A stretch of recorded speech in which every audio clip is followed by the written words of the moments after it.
Hi, I'm Rory, and with me, as always, waving across the studio, is Ken. How you doing, Ken? I'm exceptionally well, and we're grateful that you are here. We have 3 topics for you today, starting off with our Counselling Foundations, where we look to that supports good practice in counselling. And today we're going to be speaking about endings. That can be a tricky topic. Looking forward to diving into that one. We then move on to focus on self, I might say. And that is where we recognize that you as the practitioner, you are the heart of your practice, and we need to look to ourselves. We bring ourselves into our practice. And today we're speaking about focusing on your career as a therapist. And then we go into practice matters, where we have a rather interesting topic. We're going to be delving into the realms of pre-trial therapy, and you have no ideas when that may present itself in your practice. So it's certainly a topic to listen into. So stick around for that. So starting us off with those counselling foundations, Rory, the important, I don't want to use the word basics, but they're referred to as the basics because they're covered in your basic training. And today, looking at endings that can be tricky. It can be tricky, Ken. And as I always say, endings start at the beginning. So, we've talked many times about the theatre of therapy, the curtains opening, the 2 protagonists sat in the room or even online, one of them talking about their difficulties, the other trying to help them make sense of it. And I think that right at the beginning of therapy, we usually talk about, as one of the things, maybe how many sessions are available. Now, there are therapists who offer unlimited sessions, but generally speaking, certainly for those who work in agencies, it may be a fixed number of sessions. So it's really important right at the beginning of therapy, we talk about endings. So the client is aware that they have a set amount of time. If it is a set amount of time engagement. So we talk about it right at the beginning. And I think it's really good practice to talk about endings, because the reality is at some point therapy will end. It is. When we're saying this is tricky, it may be surprising that there are a very high number of complaints that are put into professional bodies around endings, where maybe a client feels that the rug was pulled from under their feet, that they weren't ready for the ending, or maybe they feel that there wasn't an ending and the therapy was just going on and on and on and on. And that's why we speak about endings. And you're 100% right, Rory. We recognize and we acknowledge the ending of therapy right in the beginning, and continuously through the arc of the relationship, we will always be acknowledging that ending so that it's not a surprise. And I guess we only have to look to our own lives to see how endings can be tricky. One of the things that I recognize, that as humans, we are social creatures. I want to use the word creatures. We'll get lots of letters in that I'm calling ourselves creatures here, Rory. Oh, yeah, the postbag's filling up as we speak. In trouble now. But we are social. And we tend to struggle with endings. That when something comes to the end, if you've been in a group where you've been studying something or going through some process, at the end of that group, there's more of a tendency to say, oh, we must keep in touch. Oh, we're going to email. Oh, we're going to meet up after a certain period. And generally that won't happen. And it just shows that we don't want something to end. And if you want to look at trickiness of endings within your own life, think of a situation that you may have been in where there was an abrupt and sudden ending that you weren't expecting, something that sideswiped you, something that came out of absolutely nowhere. How did that leave you feeling? And of course, a loss can be something like that. A loss of a pet, a loss of a family member, a loss of a job can be a sudden, abrupt ending that is not expected. And it can really, really rattle you. And then the other side of that coin is, think of a time where you've been in some kind of a process, a relationship, whatever it may have been, where it just dragged on and on and on, and you wished it would end. I've seen some films like that, Rory, where I've gone in to watch a film and I've sat down and I've been thinking, I wonder when this is coming to an end. And it just doesn't seem that there is an end, and you want to be leaving and you feel you've got enough out of it, yet it still drags on. And that's why this balance of endings is so important, because we want to be in service of the people that come to see us. We don't want them to experience either of those situations. Oh, absolutely, Ken. And of course, when we're talking about endings, the focus is on the client, but it's primarily on how you, as the practitioner or the person using counselling skills of your student, manage your own ending. So I'm going to put a challenge out to you here. Think, if you're the listener and you're listening to this, how do you leave a party or a social gathering? Are you the person who maybe is the last person before the host kindly walks you to the door and pushes you through? Are you the person who maybe turns up at a party, is there for 5 minutes, and then just disappears? Are you the person who goes to the party and at some point says, this has been a really good time, but all good things come to an end and I have to go? What I'm alluding to is your attachment style.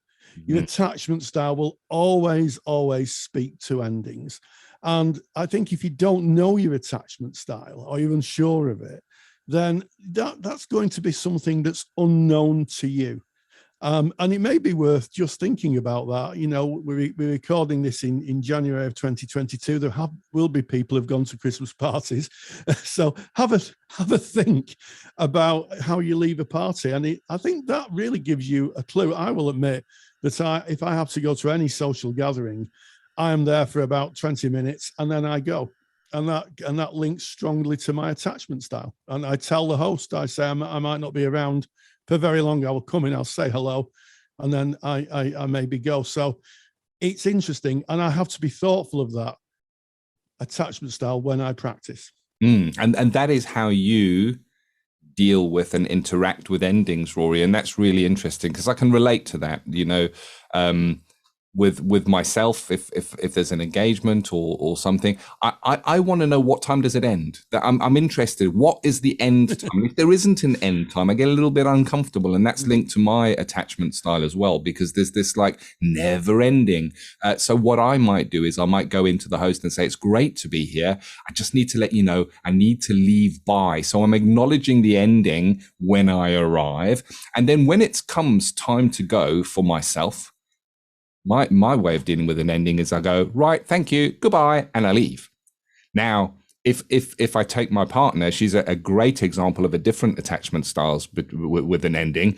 From the time that she mentions, okay, it's time for me to go now, to actually leaving the event and getting out of the door can be a couple of hours. There's a very long, drawn-out ending and conversations that happen along the corridor along the way. And that's fine, but it's knowing who you are and how you deal with endings and recognizing and seeing how does that show up in your practice, in your helping practice or your counseling practice if you're a counselor. Because there is also the danger of avoiding endings as well, Rory, I think we need to touch on. So if we recognize that generally we can struggle with endings as humans, we don't want something to end, there's always this hanging on to something that's going to happen in the future, then are we in service of our clients if we are dragging the therapy on as the therapist? If we're kind of dragging them along, how do we recognize it's the right time for the client, and we're not looking to create a dependence on the counseling relationship or the helping relationship? We're looking to create independence, and that independence is at its strongest at the end of our part in that relationship. Of course, the process carries on for the person that's been engaging in the helping relationship, but at the end, that is when they go on to live and interact with the growth, with the shift, with the mindset that they've gained from therapy. Absolutely, Ken. And I think this starts with discipline. And it starts with discipline, first of all, in training. You know, Ken and myself have taught many students. And when we looked at doing skills, and of course, Ken's interest and mastery is in skills, endings was something that we really focused on. Whether it was saying, as we've just kind of outlined, that therapy or any interaction comes to an end, it's about how it's managed. So in individual sessions, it may be something like saying, we've just got about 10 minutes left. And that then signals to the person, the client, or the person who's the speaker, if it's a student pairing, that there is only a short amount of time left.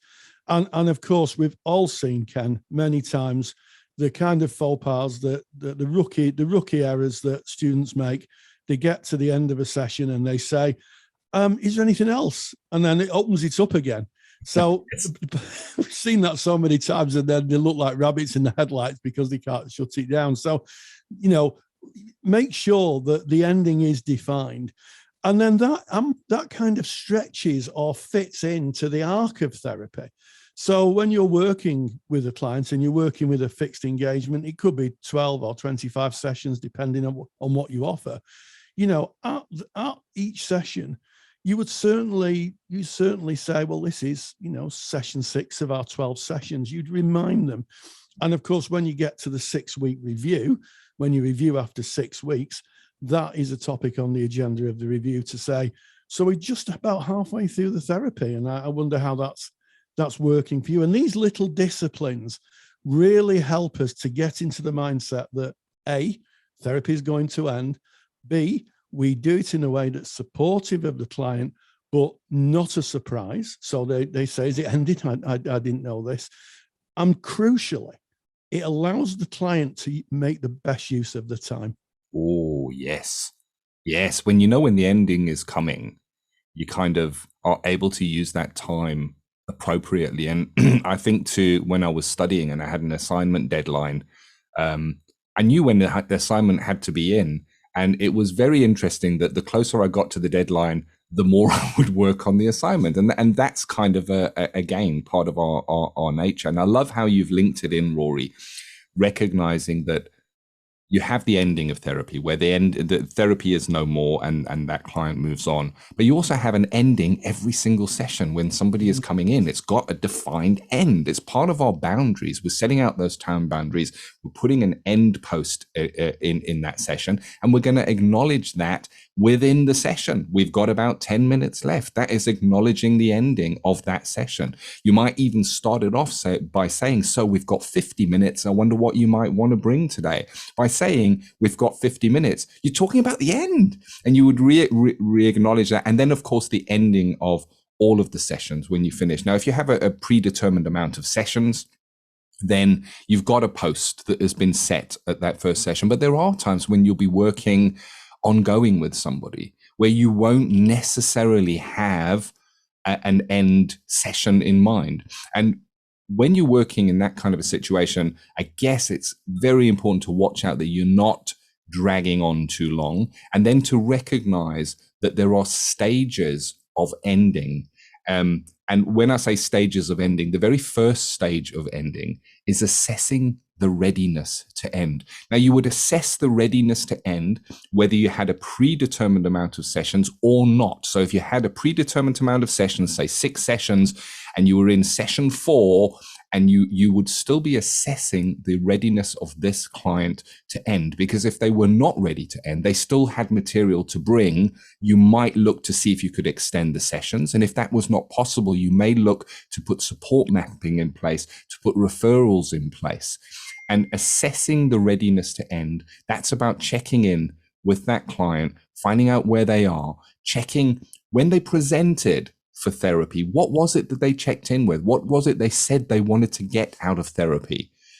You could maybe reflect back, when you said that you came in, you said you were struggling with anxiety, with certain type of events.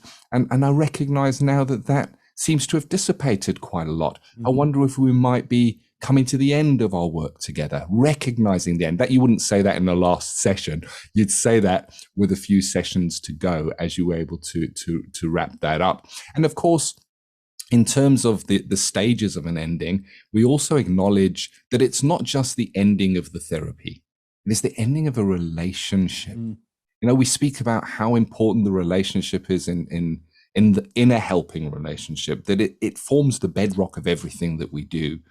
And when therapy is ending, a relationship, somebody that a bond and rapport has been built with is ending, both for you as the therapist, but most importantly here for the client. They may have been in a relationship that they've never experienced that kind of relationship in any other aspect of their life ever before, because it's a very special and nurturing place to be, therapy, or it can be. And it's not just the ending of therapy, and we as therapists specifically, if we've been practicing for many, many years, we may forget that a very strong bond may have formed. And it's about acknowledging not just the ending of the therapy, but the ending of the relationship between you and that client. And then finally, empowering that client. That's the last stage in that process, empowering them, making sure that they're okay, making sure that they can go on, be safe, and mapping support where needed. Yeah, absolutely. I you've hit the nail on the head, Ken. It is about the ending of a relationship. Mm-hmm. And I think that we have to acknowledge that some therapeutic relationships, in terms of the therapist, will be more meaningful than others. So some clients you will miss. And I will be completely honest. There are clients where I've thought to myself, if we were in a different relationship, we'd probably meet up for a coffee. That our values are aligned. They're lovely people. I could see that person being a friend. And again, there lies the discipline where we have to say to ourselves, well, that would be lovely, but, ethically and professionally. And of course, the client may not want us as a friend. They may not want us as a friend. So we have to be thoughtful of that. And of course, the best place to take that, if you've finished a therapeutic engagement and, you're feeling that loss, the best place to process that, of course, is supervision. Ooh. Take it to your supervisor and discuss it. And it's really all right. The amount of therapists I've met, even experienced therapists who felt really guilty at missing a client. And why wouldn't you? Because, therapy is an engagement of us. We're bringing I and thou to the relationship. Why wouldn't we miss people who we've had a meaningful interaction with, who we've walked alongside through the difficult and dark times of their life?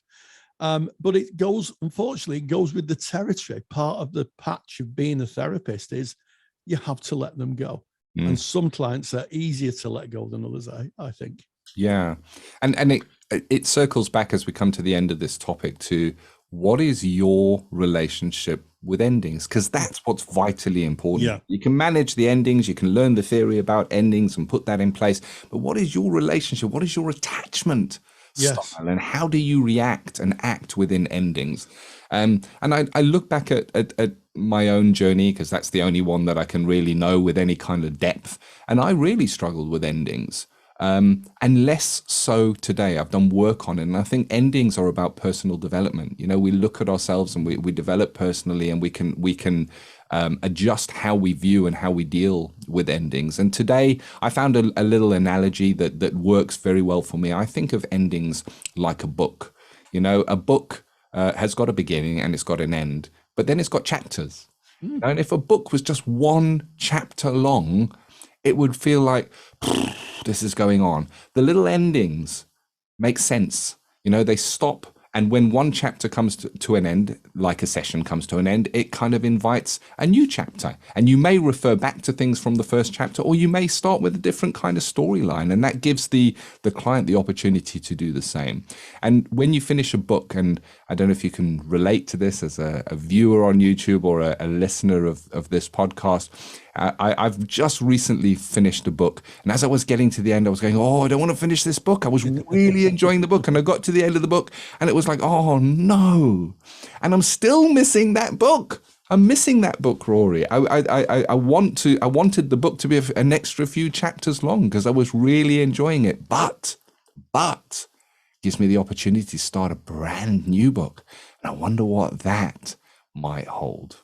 Yes, it's in therapy, it's onwards and upwards. And I always like the analogy of walking with the client. You're a kind of guide and you go with the client where they want. And eventually, you meet them at the bottom of the hill. And when you get to the top of the hill, the client moves on. They carry on across the plane, and you just kind of walk down the bottom of the hill and wait for the next client. And I think that if you're a relational therapist, the clients will always be with you. That you'll always carry their essence with you. But it is very, very important, as Ken said, to understand your attachment style, and also not to feel too guilty if you miss some clients more than others. We've got a handout for you. It is on endings. It kind of covers some of the topics that we've discussed today. It is actually a chapter taken from a book I wrote called Basic Counselling Skills, a Student Guide. And it's taken from the chapter on endings. You can have that free of charge. And that's your free handout on endings. And that brings our Counselling Foundations, Rory, to an end. Boom, boom. You got it. And if we didn't end that, then we couldn't move on to our next topic. And our next topic is Focus on Self, where we recognize you are the heartbeat of your practice. And today's topic is something we hear again and again and again and again. And I think we'll be still hearing it in 5 to 10 years' time. And it's around your career as a therapist, Rory. Absolutely. And I know I talk about this a lot, but when I first entered therapy training in the late 1990s, it sounds like a long time ago, we were a cottage industry. And generally speaking, the people I trained with were interested in helping people, maybe doing it on as a part-time basis, or a retirement. A retirement, I'm not going to use the word hobby, but something you can take into the retirement. Nowadays, we have now formed into a very professional organization. My tutors talked about it being an emerging profession. It's not an emerging profession anymore. It's a maturing profession. And as such, I think it's useful to think about your career in therapy. You're paying a huge amount of money nowadays to train. How are you going to use that? And I think it's okay to talk about money and talk about, paying your bills, maybe buying some food, maybe even having a holiday. You're doing a job, you should be paid for it. Let's be clear about that. But I think that a lot of therapists now have a portfolio career where they may do some therapy, they may do other things such as supervision, they may do some teaching, they may do some mental health training. I think that there are very few, and I stand to be corrected, people who probably just do therapy. And if they do, that's great, good on them. But I think a lot of people are looking to more of a portfolio career. And part of this, Ken, it's been driven by research. Those students who've graduated over the last 20 years have gone on to be researchers, and as such have flourished the profession. They've given a voice to the things that people were struggling with. They've put in a vocabulary for what's going on for people. And if we think about race and counselling or culture and counselling, when I started, there wasn't a vocabulary for it, and that vocabulary is driven by research and people having discussions.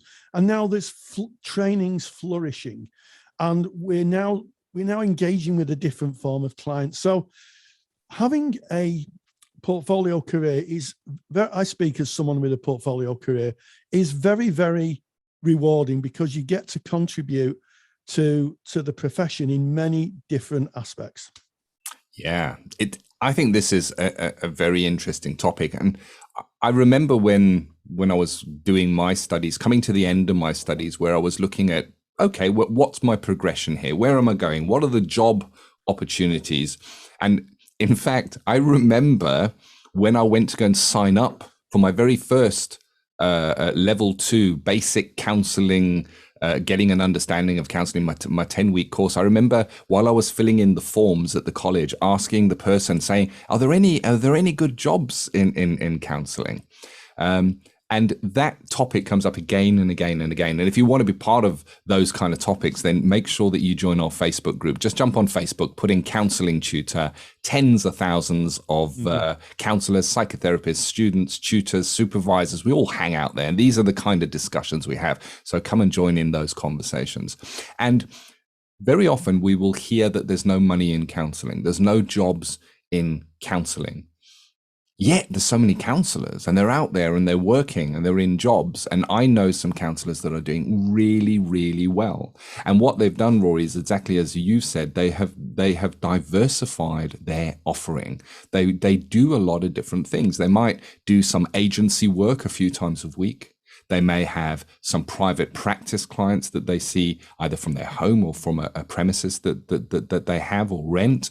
They may offer supervision, as well as another form of, I guess, running a therapy business, as it were, to keep the lights on, to keep the tins of beans in the cupboard, as it were. There's a big turn now to working remotely, where you can work telephone, online, which broadens the base that you can work in. No longer are you restricted to your town or a 5 to 7 mile radius of where your practice is. Now you can really, those regional borders certainly are falling away, and in some cases international borders, where it is carefully run, and of course due diligence is paid to international law and the training therein. There are training opportunities where you can speak as a CPD provider, continuous professional development provider. Rory, myself, and our team at Counselling Tutor, we have a library called the Counsellor CPD Library. It's for qualified practitioners for ongoing training, development. And we have lecturers that come and speak to us all the time, and they're paid for their time, they're paid for their expertise. I think there's a lot in terms of diversification that you can look at as a therapist. It's not just going into one job at one place, or just being in private practice and seeing people face to face. I think it's about looking at what are the different areas, the different elements. There is course specialisms. School counselling in the UK at the moment, very, very big. Certainly in Wales, there's now a counsellor in every single primary school I know. And the same program talk about rolling that out in England. It's about keeping your ear to the ground. What are the new developments? And, you know, when we take our base counseling training, it is just that. It is the base. We then go out and our clients will teach us.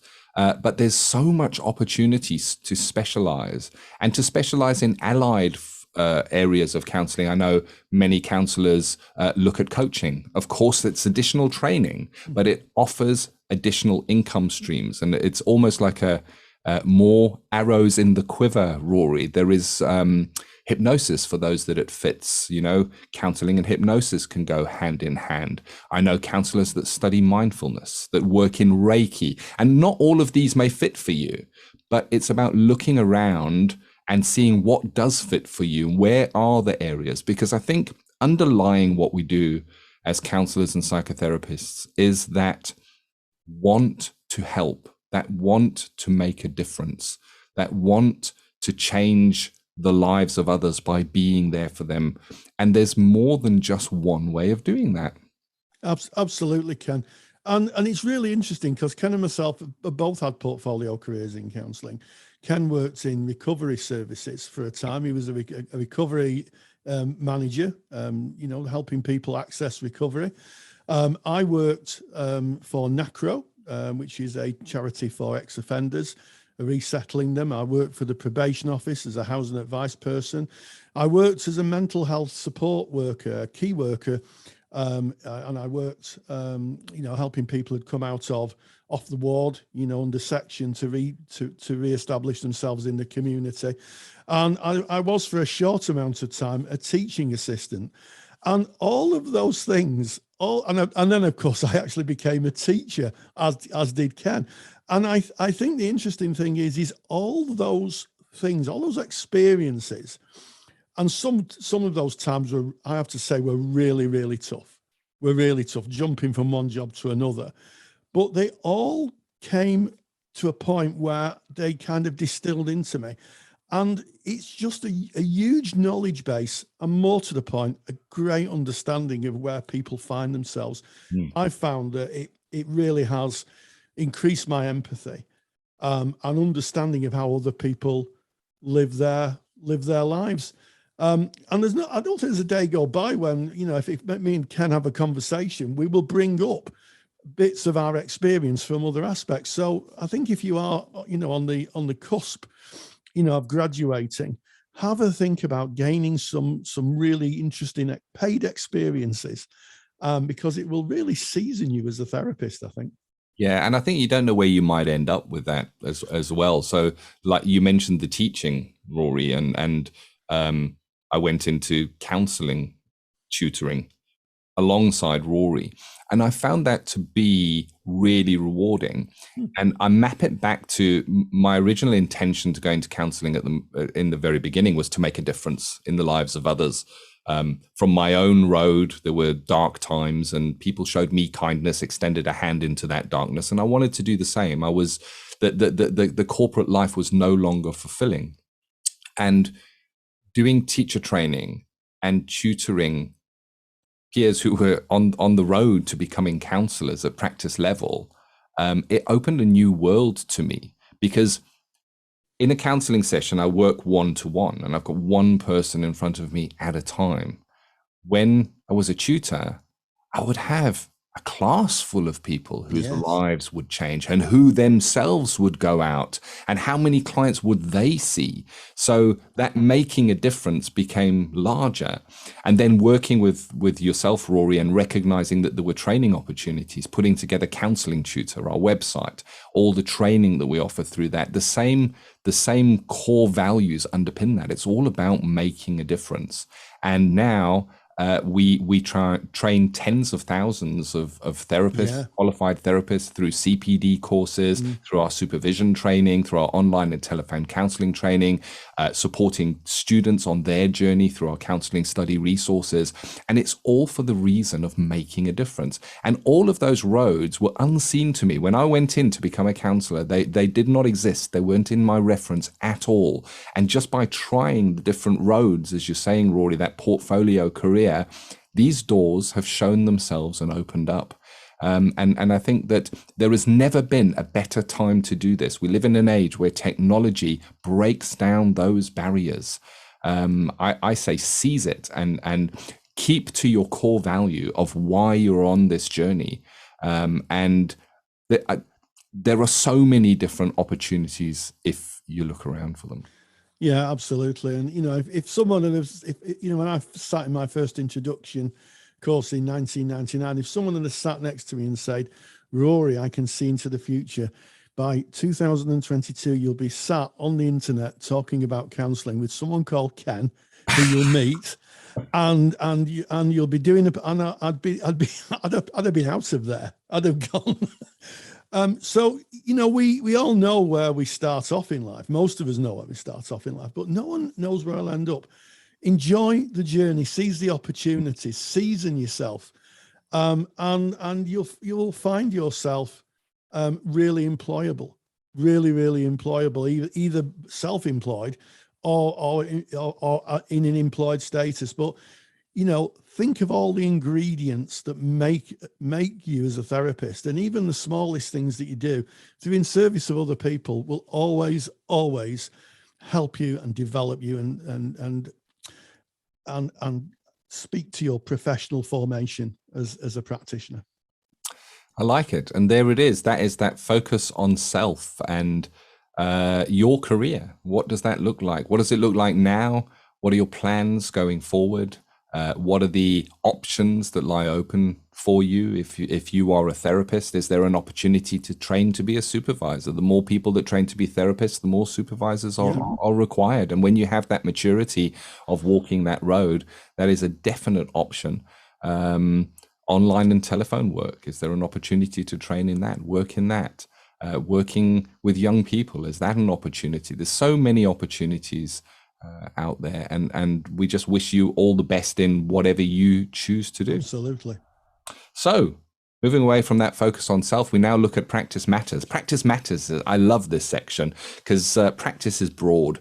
We look at all elements of practice, whether it be managing your practice and taking notes, or contracting, any element of practice. And we often look at different kinds of presentations that may present in counselling. And today's, Rory, really, really excites me because this is about pre-trial therapy. Yes, and I have to say that I was delighted with this interview, and it's so important. We get lots of letters. I get emails of people who've had their notes requested by the police, or from the Crown Prosecution Service, sadly, and sometimes coroners, because the client has died, and how to work with pre-trial therapy. What happens if you have a client who discloses that they're going through a court case? It's a worry for a lot of therapists. What can I say? How can I work with that? So I caught up with Erene Hadjiioannou, who is a real expert in this area and has contributed to the forthcoming changes of the Crown Prosecution Service's guidelines to working with those who are going through a court case. So just to be clear, we recorded this in the January of 2022. So please check the guidance, if you're listening this in the future. But Erene really did outline how to work with pre-trial clients in pre-trial therapy, and this is what she had to say.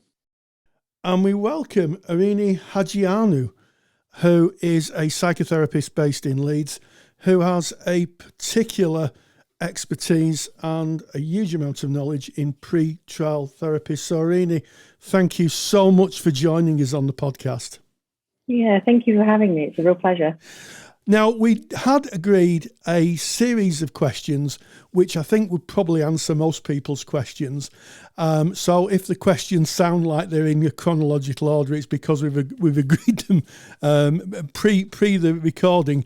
But I think it covers a lot. So the first question is, Erene, what is pre-trial therapy?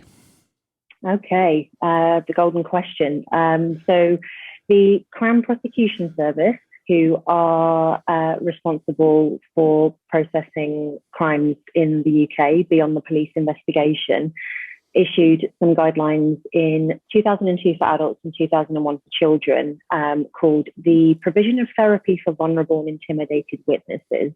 And essentially what they say is how talking therapy should be delivered if somebody is going through the criminal justice process. So from reporting to police investigation to CPS assessment to going to court, if it gets to court at all, which, I'm sure we'll talk about the reality of navigating the system. But yeah, pre-trial therapy are guidelines issued by the CPS that we are ethically required to abide by if we're working with a victim of any crime. Yeah, so this is particularly for the UK. Yes. We have a worldwide audience, but this is for the UK. So if you are counselling someone who's going through the criminal justice system in your country, it may very well be worth checking what the guidelines are in your particular region or country of the world. It seems to me there's a huge amount of confusion for therapists around criminal justice and what can be offered in terms of a therapist. Yes, definitely. I think it's unfortunately partly down to there being no standardised or mandatory training in the field of counselling and psychotherapy on this topic. And I have to say, I found out about this 2 years post-qualification when I was setting up a counselling service in a rape crisis centre. So as you can imagine, I had to learn very, very quickly, but it was really eye-opening in terms of the discrepancies of people's understanding and service provision, like nationwide, even within the rape crisis network, it's inconsistent. And I have also kind of heard through the work that I do with survivors of sexual and domestic violence that sometimes even the police are a little bit unsure about these guidelines as well. Yes. So that gets us neatly onto the next question, doesn't it? What are the guidelines in place? Mm-hmm. How long have they been around for? And also, we're recording this in the December of 2021. There are going to be some upcoming changes. Yes. Yep.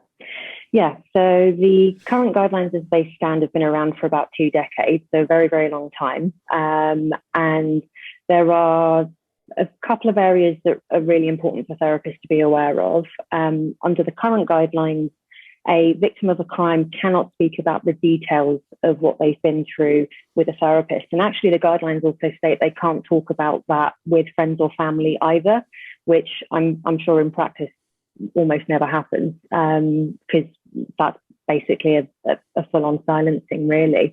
But the concern on the part of the Crown Prosecution Service is that somebody's oral account of what happened to them, i.e. their story or their narrative, as we might say in therapy, is their evidence in their case, and that must be protected. And that's a little bit of a nod to, I guess, the objectivity of the criminal justice system, which is very much based on, is the evidence consistent? Do they all point to the same outcome, et cetera, et cetera? And of course, another area for therapists are requests for therapy notes as evidence, which is, of course, very anxiety-inducing for many. Yeah, so just to be clear, the guidelines would be that people could come to therapy, but they mustn't discuss the case, or they mustn't discuss any of the people in the case, or anything like that. It's a big part of someone's life, isn't it, that they can't discuss? Yeah, absolutely. And I'll be clear that what people can discuss under the current guidelines is they can discuss the impact of what they've been through, and they can talk about what it's like to go through the criminal justice process, which is unfortunately often re-traumatizing, particularly for survivors of sexual and domestic violence. So there is still work that we can do, but again, to go back to an earlier point, huge discrepancies in how services are provided. And I think actually there are instances where people refuse therapy when it's offered for them because they can't speak freely, which is completely understandable. Absolutely. And you didn't allude to a consultation and maybe the guidelines changing in the near future?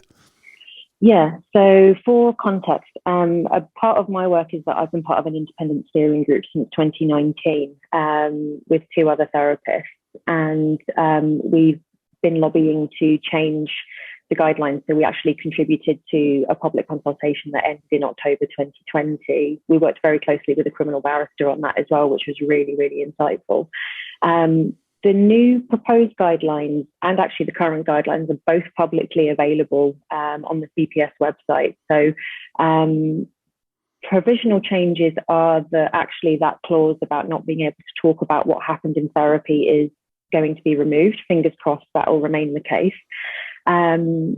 There's a lot more information on who's responsible for what in the process, which I think is really helpful because there are so many gaps that victims can fall through whilst they're in such a vulnerable place trying to seek justice and also manage their mental health at the same time. Group therapy is permitted, but basically the phrasing is that it should be treated with caution. I think that's a little bit of a throwback to the current guidelines on sort of being worried about how other people's accounts might influence your evidence, quote unquote. And actually under the current guidelines, group work isn't permitted for that reason. And I think another last point that's really helpful is very, very explicit statements within the proposed new guidelines that therapy notes should not be requested speculatively.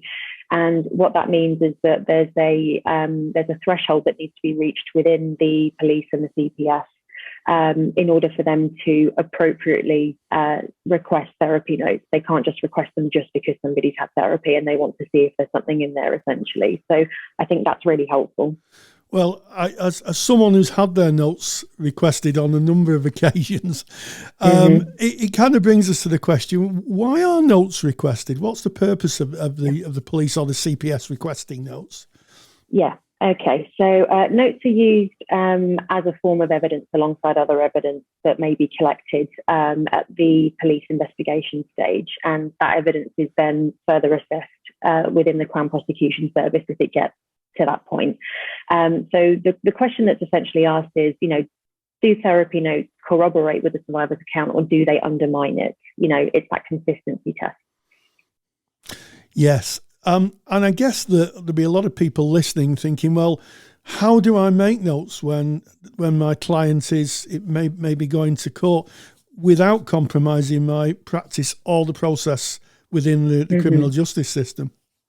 Yeah, absolutely. I think it's really stressful and anxiety inducing to be thrown into what is essentially the intersection between our private, confidential, subjective conversations that we have in therapy, and then the sort of the objective, very black and white world of the criminal justice system, because even in just describing it that way, they don't really seem to match up very well. So to answer your question, we do not have to be concerned with making sure that our notes are court ready. And what I mean by that is we write notes for our clinical purposes first and foremost. So that's the purpose that they serve. And in order, I would say, to protect the privacy and confidentiality of the very subjective conversations that we have in therapy, as well as also potentially passing over information that may be helpful, which is beyond our control, once we hand them over, is essentially to use umbrella terms, for example, sexual violence as opposed to, say, rape, sexual assault, or domestic violence, as opposed to, again, more sort of specific categories. And the reason for that, as I say, is that it just protects somebody's privacy in terms of the conversations that you have. I think it also honours the subjectivity of the client's personal process in therapy without jeopardising that idea of consistency. So, for example, I've definitely worked with survivors that sometimes don't have a word for what happened because it's all too re-traumatizing, and then they might find a word that suits them. But of course, for somebody looking over notes, they might say, well, how come you've not mentioned it there, or it's got a different name here? Therefore, there's questions that arise from that. And it, quite frankly, we don't really kind of amend the interventions that we make depending on the type of abuse that somebody's experienced. So for us, it's just we're maintaining our integrity. We're saying this is what was discussed, this is the work that we did, and also protecting that confidentiality and privacy. Yes, I think that is just so useful not to audit ourselves. We are working with the client and we're recording factual information that they tell us that our notes should be factual, not have any speculation in. Or yes, exactly. So, how would a therapist manage a request for notes? So, say for instance, I've had a request from the police. I've had a request from solicitors before now. How do we manage those requests? What do we do? Yeah. And obviously, from an empowerment-based perspective and sort of keeping the spirit of the sort of collaborative, co-created therapeutic work, I guess just really respecting that is, having a conversation with your client. It might be that the request comes through them, or you might be contacted as an individual or, within an organisation. So currently, if you receive a request from the police or the Crown Prosecution Service, you have the right to refuse that request. Your client has the right to refuse that request, or you can do that collaboratively. There's no, you must give us the notes, even if that's what they tell you. And I think that's especially important within a very disempowering process that it's confusing for our clients and it's confusing for therapists. So that's something that we have in our control. The only instance where we would be required to release notes kind of, no questions asked, no resistance, is if we get a court order from a judge. So that just gives us a little bit more choice along the way in terms of how do we handle this? How do you want to handle this? Yes, and I think that might be surprising maybe for some therapists that we can actually turn down a request from the police and the Crown Prosecution Service. Yes, much as we respect our colleagues in law enforcement, there is a principal position, isn't in both the medical field and the therapeutic field regarding confidentiality. Yeah, and I think it's important here if we recognise the fact that anyone, unfortunately, can be the victim of a crime, and the criminal justice system is not a safe or viable system for everybody. And I think that in particular, the racial justice movements of 2020 have, highlighted that yet again. So again, I think as therapists, we really do have that responsibility to come from that empowerment-based perspective and provide choice and collaboration wherever we can, if it's in our control. So it's just kind of really sticking with the client's process as much as possible. Absolutely, and I think one of the processes that happens is therapists trying, maybe wanting to explain what clients can expect. So you may have a request for notes. You speak to the client, and what is the process of working through that? Yeah. So at the moment, if you receive a request for notes, I've definitely done this in practice. So I can definitely say it's legit. I think you have the option of either kind of releasing the notes as they are, or writing a summary report of the most relevant information. And the second option can feel much more comfortable for clients that are wary of the process or what information might be known about them. And as a sort of extra bit of information, anything that's not relevant to the case should be redacted by the police or the CPS. So, for example, if somebody talked about a bereavement that wasn't related to the particular crime that they went through, then that wouldn't be mentioned or used as evidence. And of course, it is absolutely, I think, respectful to offer your client a copy of their notes or the summary that you provide. It's information about them, and I think that has both a really respectful kind of like a symbolic and a concrete function. It's knowing that anyone can view those notes when we release them. We don't know who that is. That can feel very disempowering, very distressing. A client should have their own information, and of course, having a release form for notes is just good practice, really, as well. Yes, absolutely, and I think that's one of the kind of takeaways. Have a system and a form in place for client release of client notes, so that you could evidence that you've released them. And of course, clients do have the right to access their notes under the General Data Protection Regulations. Yes. What would happen if a client decided to report, sexual abuse or a rape to the police while you're working together? What's the process there? Yeah, so this is where we're in that interesting grey area, because we've got the current guidelines we can reference, but with the new provisional guidelines, it looks like there'll be more sort of like freedom in terms of the process around this. But essentially, under the current guidelines, which obviously have that clause about not being able to talk about what happened, the main thing is to, I'd say, contract with your client, as well as kind of verbally discuss, if it's relevant, the fact that if they're thinking about reporting, they must let you know as soon as possible, because the nature of your work may change.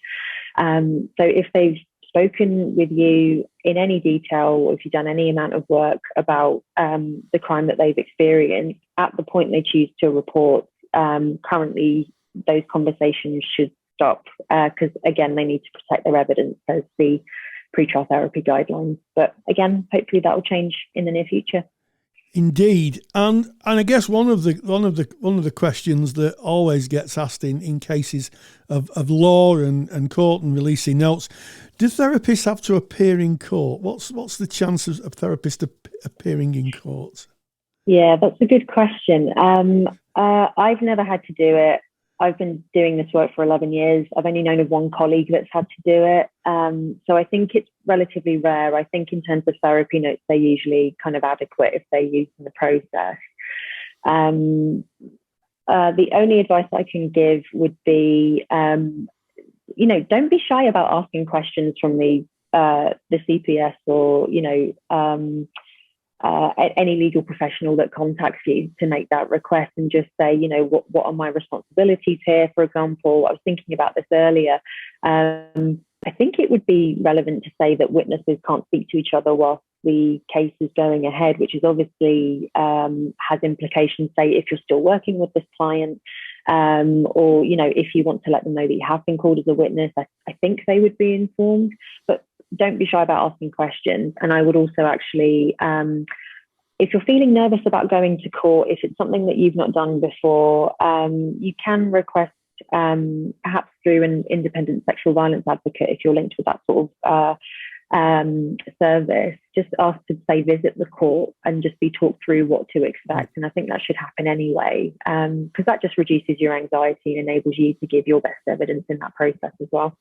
Yes, and I think it's fair to say that you're appearing as a witness, not a defendant. Yes, yeah. You're just talking about what's happened.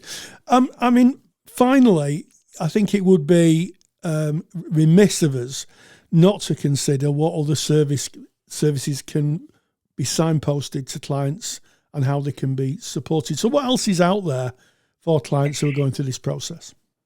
Yeah, and I've just mentioned independent sexual violence advocates. Yes. And they are or ISVAs, as they are known. They are a highly specialised role for victims of sexual offences. And there's also IDVAs, independent domestic violence advocates, obviously covering the area of domestic violence. I think in terms of as good a wraparound service as you can get, if you signpost to an ISVA or an IDVA, if you're working with a survivor of sexual or domestic violence, what they do is they are also required to abide by the pretrial therapy guidelines. So, that's kind of consistent across the board. They provide emotional and practical support about the criminal justice process. So they don't provide counselling or psychotherapy, it's emotional listening support. But they can give your client information on what the criminal justice process looks like. They can go with them to interviews. They can liaise with the police officer in charge on the client's behalf. And also, if it gets to the court stage, they can request things like special measures in court, which make the process of giving evidence easier. So, for example, giving your evidence via a video link instead of being in the courtroom, or giving your evidence behind a screen so that you don't see the perpetrator and they can't see you. They are absolutely brilliant. I've worked with a lot of visitors in my time, and they're exceptional. So that's definitely a way to go. Well, I mean, that's so reassuring.